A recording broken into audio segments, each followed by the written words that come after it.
Thank you, President. 85% of Victorians over 16 have received their first dose of a COVID vaccine.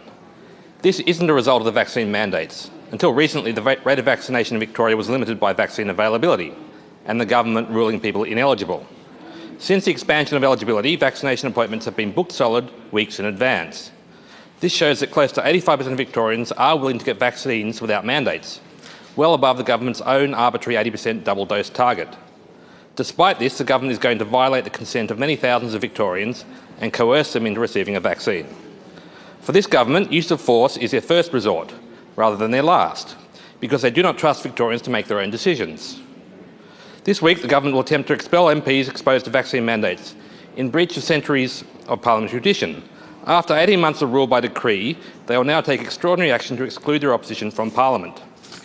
This government complains that people do not trust them. The problem is that this government cannot be trusted.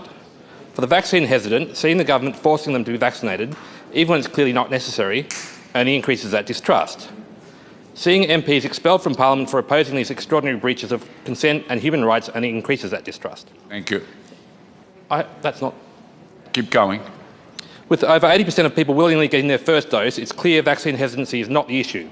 Vaccine mandates are not necessary, just a heavy-handed response of a government that doesn't understand the meaning of consent.